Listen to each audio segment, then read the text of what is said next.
Things were tense for newlyweds Jaimie and Blake. There was no talking, there was no romance, for you see, the twins had been born. And the more tense it got at home, the more time Jaimie spent at Nia's place with the newborn babies. JC, his son, and Nalina, his daughter, were beautiful, but he was tense because he did not want babies. Not only were things tense at home with his wife Blake, but not wanting to be a parent was a hard adjustment for Jaimie. For Nia, being a single mother of twins was very hard. She could hardly get enough rest. It was always time to get up to do something for the babies. Luckily, her father Cooper came and he stayed over for long periods of time, and she would sleep whenever she had the opportunity. But when she would sleep, Cooper would come in. He would take care of little Nalina and little JC. He would also cook because his profession was a chef. Nia valued the times that she could, but it did not mean that she still didn't have to work hard.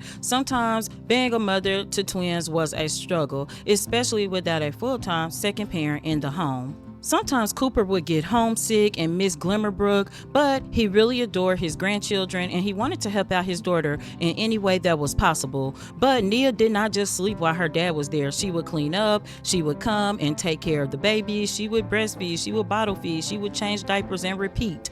This was the life of a parent.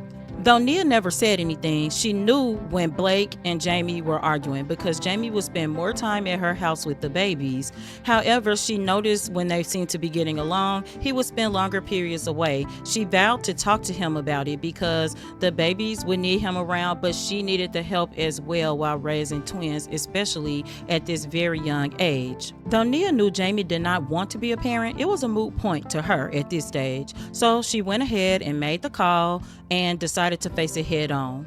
Nia cooked and Jaimie came over, they ate, they talked, and it went better than she expected. She told him that he needed to step up and be a real parent, and he agreed that she was right. Jaimie vowed not to let his feelings or Blake's feelings get in the way of him at least doing his best to be the best parent that he could moving forward. Nia was ecstatic to hear this. She was happy for her babies and she was happy that she could have help. And Jaimie did step up. He came over more. He helped with the babies while Nia got sleep, while she cleaned up, also while she went out to run errands. He spent time with his son JC, and he also spent time with Nalina. He would rock the babies, feed the babies, all the things that babies needed continuously over and over. It was a rinse and repeat cycle, but Jaimie handled it the best that he was equipped to do. If he had questions, he asked Nia, but they were both first-time parents and they had a lot to figure out. But Nia saw the effort that Jaimie was making and she appreciated it. Sometimes when Jaimie was with the babies, he couldn't help to think about Blake back at home. She wanted children too now, and he felt obligated to agree, even though he was just now starting to feel comfortable sometimes with the babies. Even in those feelings, there were times where he felt panic and sadness, and it would mix in with the joy. So when he was home, he would do extra things like cook fancy gourmet meals, all in an effort to make Blake happy again. They would have these elaborate dishes they could sit together and they could talk over their problems about, and that would last for a while until ultimately Blake would take another pregnancy test and it would always come back negative. And then her feelings of resentment for him cheating would always come back, and the arguments would go on. And sometimes Jaimie felt like those arguments would never end. It felt like he could never apologize enough. He didn't know how to fix an issue that was this big. Blake did not even know how they could be a family. She could not envision it. It was a hard pill to swallow. Because of this back and forth, Jaimie and Blake developed an unpredictable romance dynamic. And because of this, they would talk and get along, and then the next moment they would argue. They would fight, they were up, they were down, they would flirt, they would say, "Don't touch me." This led to a very unstable relationship, and it was not the most healthy environment. It was a little bit toxic, but as Jaimie and Blake spent more time woohooing in the closet, Blake was left to wonder if she would ever have kids on her own. Why was she even trying? Would she ever love her husband again? But inevitably, she would take a pregnancy test and she would still not be pregnant. She started to wonder what was wrong with her, and this led to even more insecurities, which would lead to even more arguments, even in the bathroom, right where the pregnancy test happened.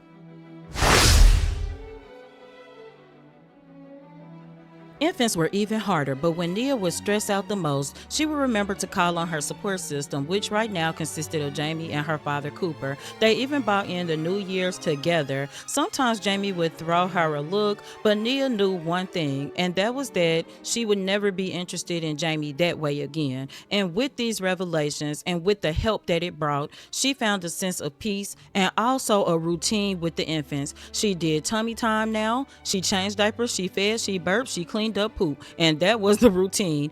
Nia had learned that sometimes challenges would arise with being a parent, but all she could do was take it one day at a time and call on her support system when she needed to. And as she sat and did tummy time with Nelina, she realized that by getting a schedule, some things had gotten just a little bit easier. And she even had it where she got the babies on a similar sleep schedule. So she would kiss JC goodnight, and then she would grab Nelina and put her in the crib too. This meant that she could actually get sleep and get rest, and this is what she valued. Cooper would come back over and do stayovers more frequently. He had aged up to an elder, but he loved his grandbabies, and his grandbabies had built a beautiful attachment to him. But the babies would often still cry, and that's what they did. And Nia realized that this was a part of the territory. Once Nia accepted that there would be challenges to motherhood, things started to go a little bit smoother. She even had time to paint again, and that was important because it was stress relief and it was how she made her living. Nia found another bonus, and that's that she got to spend quality time with her father as well. Growing up, sometimes things had been strained between them, but she has since realized that Cooper really loved her and that parenthood wasn't straightforward all the time. She also found that her and Jaimie could actually be friends. Maybe not best friends, because she would never forget the things he had done to her, but she found a comfort in their friendship. He even washed dishes at the house and cleaned up. He really chipped in to help out. When Jaimie would take the twins home, sometimes Blake would put in extra hours at work so that she could be away from them while the babies were there. But he would go about his dad duties and he would bath the babies. He would always start with Nelina because she loved bath time the most. He would even check the water with his elbow and wash her hair. She had the beautiful blonde strands that he had and looked the most like him. When Blake would finally come home from spending overtime at work, she would seemingly still ignore Jaimie and the twins. However, she still would want to try for a little one of her own, and so their volatile relationship continued, the arguing and the woohoo. In a cycle they went. However, pregnancy test after pregnancy test was still coming back negative, and Blake would be highly upset. This would lead to even more arguments, even in front of the infants sometimes. Jaimie did not want to argue in front of the babies, and as he fed JC and got him ready for his bath and bed, he wondered how long him and Blake could continue to do this. He was well aware that he had made the bad decisions, and that created these babies that was breeding the resentment. However, something had to give. And when no one was looking, Blake would come and watch the children, secretly admiring them and wishing that she had babies of her own.